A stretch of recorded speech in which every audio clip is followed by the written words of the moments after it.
안녕하세요. 라뮤나입니다. 오늘은 바로 지금 현 경제 상황이 실물 경제와 증시와 다른 횡보를 보여주고 있어 경기 침체가 정말 오는 것은 맞는지 이러한 이야기를 한번 해보고자 합니다.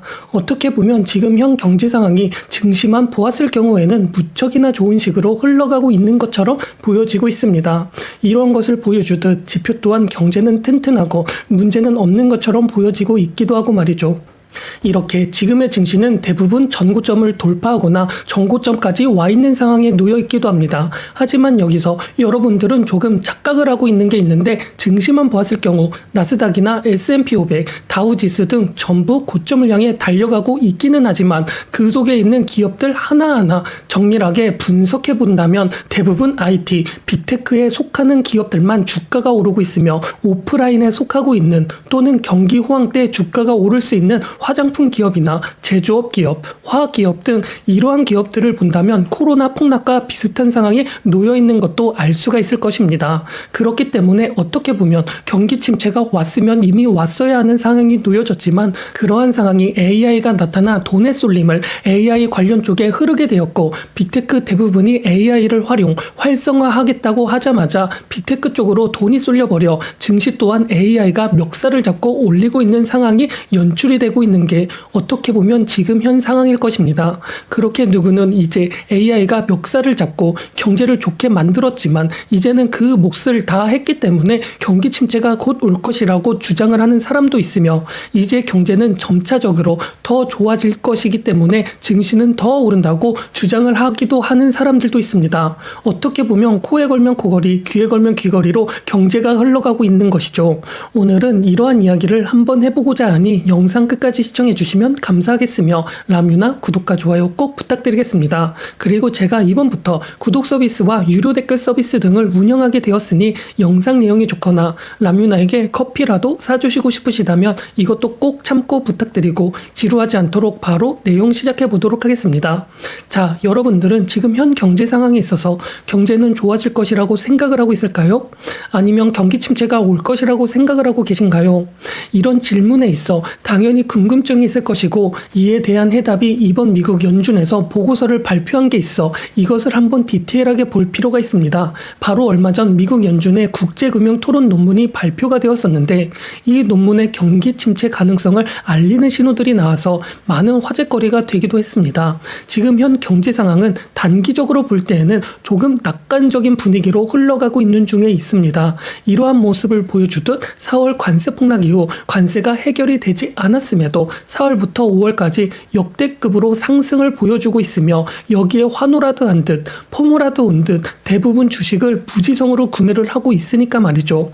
또 이것뿐만이 아니라 이번 6월에 발표한 5월 실업률 발표에 있어서도 5월 대부분 경제지표가 좋지 않았음에도 이러한 것들에도 불구하고 실업자는 줄지 않기도 했습니다. 하지만 연준에서 발표한 자료에 따르면 지금 나타난 실업률, 경제는 탄탄하다고 생각하는 이러한 것들이 과연 좋은 게 맞는지 의문을 드러낸 것이었습니다. 고용지표가 지금은 분명히 좋을지라도 고용지표라는 것은 경기 침체가 오는지 경기가 둔화가 되는지 알려주는 선행지표에 속하는 것이 아니라, 경기가 나빠지기 시작하면 그때부터 줄어들기 때문에 후행지표에 속한다는 것을 말입니다. 그렇기 때문에 지금은 경기가 나쁜 것은 아니기 때문에 좋게 나왔을지는 몰라도, 만약 주식시장이 폭락을 하게 된다면 지금까지 계속적으로 야금야금 오르고 있는 실업률은 한순간 급등을 경험을 할 수 있다고 경고를 했으며, 지금 자발적인 퇴사도 많이 줄어들고 있어 경기가 나쁘다는 것을 말해주기도 했습니다.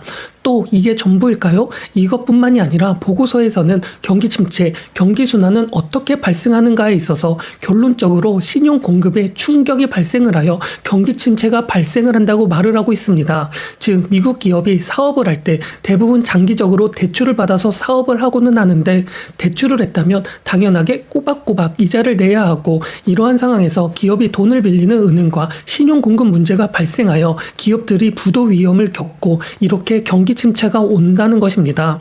그렇기 때문에 지금 금리가 높은 상황, 또 인플레이션으로 인하여 금리를 내리지 못하는 상황과 미국 관세 정책, 그로 인하여 생기는 채권 가격의 하락, 채권 금리의 상승, 이자율 상승, 모든 것이 복합적으로 지금 적용을 하고 있어 미국 기업들이 대출을 받은 후 내야 하는 이자율이 급등을 하고 있어 이것을 부담하기 어려운 상황에 놓여 있는 기업들이 점점 발생을 하고 있다는 것입니다. 이러한 것을 증명을 하듯 금리 인상과 소비 수요 약화로 미국 기업들이 어려움을 겪고 있으며 미국 기업들의 파산 건수가 세계 금융위기 이후 최고치를 기록을 하고 있어 2024년 최소 700개여 개의 미국 기업이 파산 신청을 했으며 이는 2023년 대비하여 8%나 증가한 수치라고 말하기도 했습니다. 또 파산 신청 건수가 828개였던 2010년 금융위기 이후 그 어느 해보다 높은 수치이며 기업들만 이러한 것이 아닌 개인들도 마찬가지로 연체율이 계속 증가를 하고 있기도 하죠. 발표에 따르면 90일 이상 장기 연체율 중에서도 학자금 대출 연체율의 경우 2024년에 비하여 2025년 한 해 동안 0.8% 연체율이 무려 8%까지 폭등을 하기도 하였으며 이뿐만이 아니라 전체 대출 규모도 늘어 자동차 대출이나 신용카드 대출도 연체율이 점차적으로 늘어나고 있는 중에 있다고 했습니다.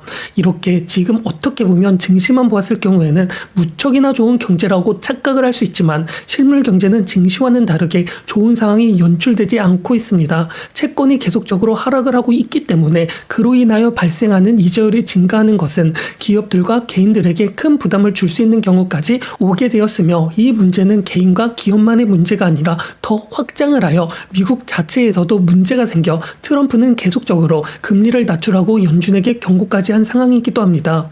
미국 정부는 이미 바이든 정부 때부터 채권을 고금리로 발행을 하여 돈을 뿌려 유동성을 공급하였고 이로 인하여 현금을 제외한 자산들이 급등을 경험을 하기도 하였습니다.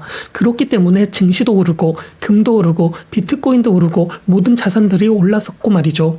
하지만 이게 지금의 채권을 너무 많이 풀어버렸기 때문에 채권이 안전자산이 맞는지 의문을 가지기 생기기 시작을 하였고 채권의 성능을 잘 하지 못하고 있으며 어떻게 보면 안전자산이라고 취급을 받아야 하는 채권에서 기업으로 넘어가 버렸으며 그렇게 채권 가격이 하락하면서 갚아야 하는 이자율만 증가를 하고 있습니다.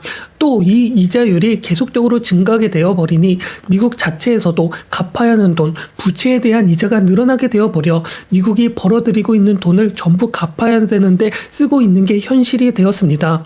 이자율이 높다 보니 내수도 좋지 않은 상황이 되어버리고 금리가 높으니 화폐만 봤을 경우 달러의 가치는 높게 형성이 되어 수출도 잘 안 되는 게 지금 미국의 현실입니다. 그렇게 인플레이션만 강해져 인플레이션 해지 수단으로 속하고 있는 자산 가격만 오르고 임금이 오르고 노동 가치만 오르게 되어버리니 내수도 안 좋은 상황과 수출도 좋지 않은 상황 속에 빚만 늘어나고 있어 경제 상승률 상승폭도 마이너스가 나왔고 앞으로 전망만 하더라도 2% 내로 전망하기도 하였습니다. 이렇게 되어버리니 경제 성장률이 낮게 나올 수밖에 없으며 경제 성장률이 낮게 나오면서 채권을 발행하여 돈을 찍어내더라도 갚아야 하는 돈이 더 많은 상황이 발생을 하여 나라는 성장할 수 없는 즉 역성장을 하는 구도로 지금 잡혀있는 게 바로 미국입니다. 이전에 미국도 지금처럼 수출이 잘 안 되기는 했지만 그것을 내수로 보충을 하면서 경제 성장을 했기는 했었는데 이 내수를 살리기 위하여 미국은 돈을 풀면서 성장을 했었습니다. 즉 돈을 풀기 위해 채권을 발행해야 하는데 이전에는 다른 나라들이 미국 채권이 매력적이었기 때문에 매입을 하여 돈을 풀기도 가능을 했었지만 지금은 아니라는 것이고 이전에는 왜 다른 나라들이 미국 채권을 사줬냐에 있어서는 미국 채권을 사도 미국이 갚아야 하는 돈보다 경제 성장률이 컸었기 때문에 인플레이션을 녹일 수 있어 채권이 매력적이었지만 지금은 인플레이션이 급등을 했기 때문에 경제 성장률이 인플레이션을 녹이지 못하여 이러한 상황이 발생을 하게 되었던 것입니다. 그렇게 지금 현 미국 경제 상황은 좋지 않은 식으로 흘러가고 있어 증시만 보았을 경우 좋다고 생각하는 것은 과감히 잊어버리고 현 실물 경제를 직시하여 지금의 현 상태를 알았으면 좋겠습니다.